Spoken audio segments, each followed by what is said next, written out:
तो मेरे प्यारे बच्चों ध्यान दीजिए, अब गणनाओं के इसी क्रम में हम लोग क्वेश्चन नंबर, इससे पहले गणनाएं बता दिए हैं। अब इस वीडियो में आप लोगों को जो पहले बताए गणनाएं हैं उसके आगे वाले गणनाएं बता रहे हैं, ठीक ना। जहाँ तक हमको आशा होगा कि आप लोग जो है कि पहले गणनाएं किए होंगे। यह क्वेश्चन नंबर है आपका 2.41। क्या क्या इसमें क्वेश्चन में दे रहा है, कह रहा है कैलकुलेट कीजिए, निकालिए ऑस्मोटिक प्रेशर। कह रहा है कि ऑस्मोटिक प्रेशर फाइंड करना है। क्या फाइंड करना है? ऑस्मोटिक प्रेशर फाइंड करना है। पाई, इसको क्या बोलते हैं? परासरण दाब। परासरण दाब, पाई फाइंड करना है। परासरण दाब, पाई को निकालना है, ठीक ना। कह रहा है कि सॉल्यूशन जो बनाया गया है, विलेय का भार इसमें दिया हुआ है। विलेय बोला गया है 25 ग्राम पोटेशियम सल्फेट। विलेय क्या है? पोटेशियम सल्फेट है, K2SO4 है, ठीक ना। विलेय पोटेशियम सल्फेट का भार W2 इक्वल दे दिया है, जानते हैं कितना? 25 ग्राम। कितने लीटर में? 2 लीटर जल में विलायक का आयतन दिया है। आयतन भी इक्वल दिया है 2 लीटर। इतने लीटर में 25 ग्राम पोटेशियम सल्फेट घोल दिया गया है, ठीक है ना। 25 डिग्री सेंटीग्रेड पर ताप भी दिया है, ताप दे दिया आपका कितना? 25 डिग्री सेंटीग्रेड। मतलब क्या? या 273 प्लस 25 मतलब हो जाएगा कितना? इसको जोड़ देंगे तो आपका 298 केल्विन, ठीक है। तो देखिए, गौर कीजिए क्वेश्चन पर। क्वेश्चन में हमारे जो है कि आपका क्या क्या दिया हुआ है भाई। तो परासरण दाब तो फाइंड करना है, विलेय का भार पोटेशियम सल्फेट का दे दिया है, क्लियर, नो प्रॉब्लम। विलाय का आयतन भी दे दिया है, ताप दे दिया है, परासरण दाब फाइंड करना है हमें, ठीक ना। क्या फाइंड करना है? परासरण दाब। आते हैं हम लोग फार्मूला चेक करते हैं, इसीलिए कौन से फार्मूले लगाएंगे। तो पाई इक्वल, पढ़े हम लोग परासरण दाब। पाई इक्वल क्या होता है? आई, वांट ऑफ फैक्टर ICRT। अधिकांशतः हम इस फॉर्मूले को यूज करते हैं भाई। वांट ऑफ फैक्टर, इसमें शायद क्वेश्चन में हम लोगों को वांट ऑफ फैक्टर नहीं दिया है, उसको भी निकालना ही है। चलिए आइए, और हम इसको लिख सकते हैं पाई इक्वल आई, और ये है CRT। इसको हम कंसंट्रेशन है तो कंसंट्रेशन होता है मोलों की संख्या बटे आयतन लीटर में into R into T। Suspicion नहीं है ना? नहीं होना चाहिए। ये करेंगे। अब हमें I भी फाइंड करना है, नहीं है, ठीक है। तो आते हैं, पहले हम लोग I की तरफ मुड़ते हैं। इससे पहले हम लोग इसको थोड़ा और एक्सप्लेन करते हैं। पाई इक्वल I तो फाइंड करना ही है, इंटू W/M/V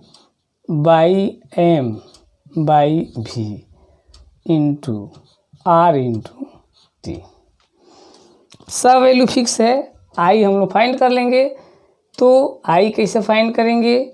ये तो फॉर्मूले पहले हम लोग देख लें कि हमें पाई फाइंड करना है। तो विस्तार से तोड़ते हुए पहले मैंने पाई इक्वल क्या रखा, ICRT, और जो है कि इसको एक्सप्लेन किए कंसंट्रेशन को, तो मोलों की संख्या बटा आयतन लीटर में कर दिए, तो इस फॉर्म में आ गया। और विस्तार इसको कर दिए तो n बराबर मोलों की संख्या होती है जो होता है W/m, तो हमारा इस फॉर्म में आ गया। अब हमें I निकाल लेने हैं। W दिया हुआ है, M भी दिया हुआ है, V भी दिया हुआ है, R और T सब दिया हुआ, केवल I फाइंड करना है। तो I फाइंड करने के लिए हम देखिए इक्वेशन बनाते हैं K2SO4। अब ये डिकम्पोज होगा तो आपको देगा, क्या देगा भाई, 2K plus SO4 double minus. कितने आयन दे रहा है, टूट रहा है, तो गौर कीजिए। तो तोड़ने के बाद 2 और ये 1 मीन्स I की वैल्यू मिल गई, कितना, 3। अब इसका अणुभार भी निकाल लेते हैं। K2SO4 का अणुभार बराबर कितना हो जाएगा, अब जोड़िए, पोटेशियम का, सल्फर का, ऑक्सीजन के, सबको जोड़ देंगे तो आपको इसका अणुभार हो जाएगा 174। सबका जोड़ देंगे। यहाँ पर R की वैल्यू फिक्स होता है, दिया हुआ है, क्वेश्चन में दिया रहता है, चाहे याद कर लीजिएगा, ठीक ना। R की वैल्यू होती है, यहीं पर ले लेते हैं, R की वैल्यू 0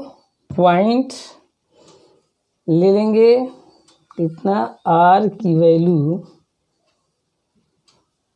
0.821।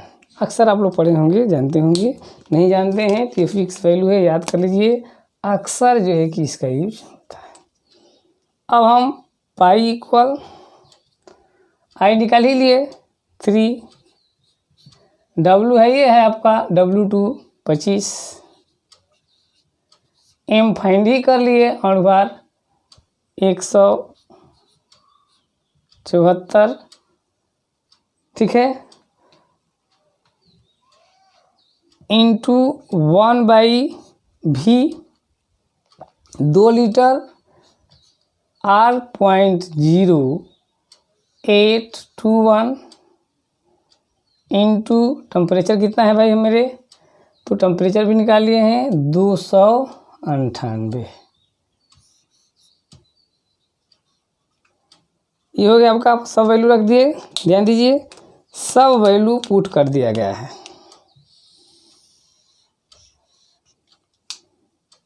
ठीक है ना।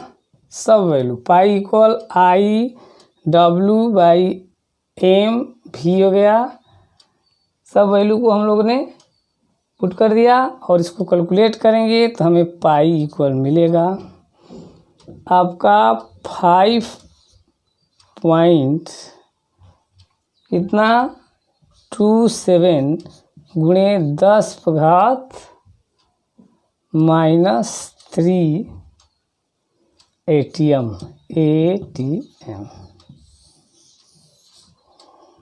ये हमारा हो गया आंसर, ठीक है। तो आप लोग इसको जैसे जैसे हम बार बार बता रहे हैं कि जैसे जैसे हम लिखते जा रहे हैं उसको रोक रोक करके इसको आप लोग उतारते चलिए। एक बार उतार लीजिए कॉपी पर, तो फिर ध्यान से इसका जो पैटर्न है सॉल्व करने का समझिए।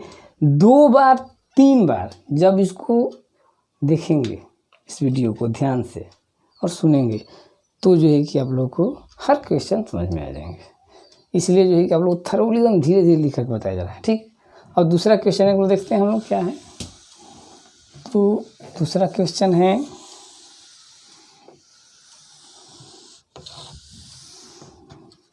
कह रहा है कि दूसरा क्वेश्चन कि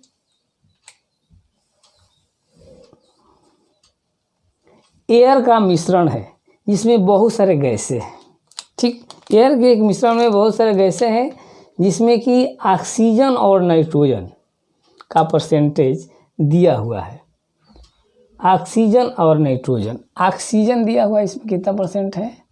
पहले तो क्वेश्चन कौन सा है भाई, आप लोग भूल जाएंगे, क्वेश्चन नंबर 2.39 है ये, इस पर ध्यान दीजिए, एनसीईआरटी से मिला लेंगे। 2.39 ऑक्सीजन, ऑक्सीजन O2 का परसेंटेज दिया हुआ है 20%, ठीक है। और नाइट्रोजन का भी दिया हुआ है, नाइट्रोजन का परसेंटेज दिया हुआ है, कितना दिया है? N2 इक्वल आपका 79% दे दिया है, ठीक है। दे दिया है कितने पर? टेम्परेचर दिया हुआ है आपका 298 केल्विन पर। कह रहा है कि प्रेशर, एयर का प्रेशर दिया हुआ है, कुल प्रेशर दे दिया है आपका 10 atm, वायु का दाब, वायु दाब कितना है? 10 atm है, ठीक है।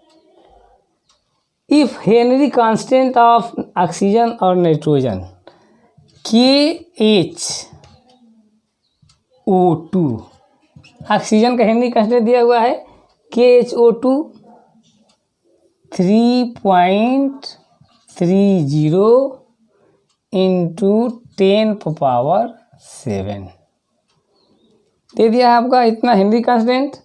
और उसके बाद नाइट्रोजन का भी दिया है KHN2, इसका भी हेनरी कांस्टेंट दिया हुआ है, कितना दिया है इसका? तो 6.51 इंटू 10⁻7 दे दी वैल्यू है, mm respectively. Calculate the composition of the gases in water. अब इस वाटर में गैसों का कंपोजिशन फाइंड करना है। Calculate the composition of gases in water, water में गैसों का कंपोजिशन फाइंड करना है। तो हम लोगों को क्या फाइंड करना है? कंपोजिशन, ठीक है। तो पहले हम निकालेंगे इसका पार्शियल प्रेशर, आंशिक दाब निकालेंगे ऑक्सीजन का। तो पहले हम सॉल्व करते हैं, ANS आंशिक दाब के लिए पहले आंशिक दाब का फॉर्मूला होना चाहिए। तो आंशिक दाब किसका निकालेंगे? ऑक्सीजन का आंशिक दाब O2 का आंशिक दाब निकालिए, आंशिक दाब, ठीक। क्या निकालेंगे? PO2 हम लिखते जा रहे हैं, रुक रुक करके आप लोग लिखते जाइए, क्योंकि हम बाद में मिटा देंगे फिर, तो फिर नहीं मिलेगा। तो आंशिक दाब बराबर हो जाएगा इक्वल प्रतिशत बाई 100 गुणे कुल दाब, कुल दाब, ठीक है। आते हैं, देखते हैं। ऑक्सीजन का निकाल रहे हैं, ऑक्सीजन का परसेंटेज कितना है? 20%। तो 20% ऑक्सीजन है, गुणे कुल दाब 10 दिया है, अब बटे में कुल आयतन 100 का 20% है, तो कुल आयतन 100 ले लेंगे। तो आपको आ जाएगा, इसको घटाएंगे तो कितना आएगा? 2 atm। हम इसको चेंज कर देंगे mmHg में, तो 2 गुणे 760, मतलब कितना हो जाएगा आपका? 1520। ये आंशिक दाब निकल गया आपका ऑक्सीजन का। क्लियर है? हम निकालते हैं N2 का आंशिक दाब, आंशिक दाब PN2 इक्वल, N2 का आंशिक दाब लिखेंगे तो N2 का परसेंटेज N2 का परसेंटेज लिखिए भाई, आपके पास N2 का परसेंटेज कितना है, 79% है परसेंटेज, इंटू कुल दाब कितना है 10/100। ठीक है, सॉल्व कर दीजिए तो कितना आ जाएगा आपका, ये आएगा 7.9। एटीएम में है, कितना आएगा 7.9। तो इसको उसमें चेंज कर लेंगे MMHG में, तो 7.9 × 760 गुणा कर दीजिए तो 6004 जो है कि आपका ये आ जाएगा, ये आ जाएगा 1520 और ये हो जाएगा 6004। ठीक है, ये आंशिक दाब निकल गया। अब आंशिक दाब के बाद हम लोग जो है कि निकल गया तो निकालेंगे अब हम मोल फ्रैक्शन, मतलब कि क्या कहते हैं उसको, मोल फ्रैक्शन को कहते हैं। पहले इतना आप लोग नोट कर लीजिए, मोल प्रभाज, सबका हम लोग मोल प्रभाज फाइंड करना है। तो आते हैं मोल प्रभाज इक्वल क्या होता है, मोल प्रभाज निकालिए, मोल प्रभाज बराबर, ये इसको यदि हम x से लिखते हैं XO2, मतलब कि O2 का मोल प्रभाज, O2 का मोल प्रभाज XO2 इक्वल, फॉर्मूला हम लोग ऑलरेडी जानते हैं, XO2 इक्वल फॉर्मूला हम लोग के पास है KH/P। क्लियर है, उसमें कोई डाउट नहीं है।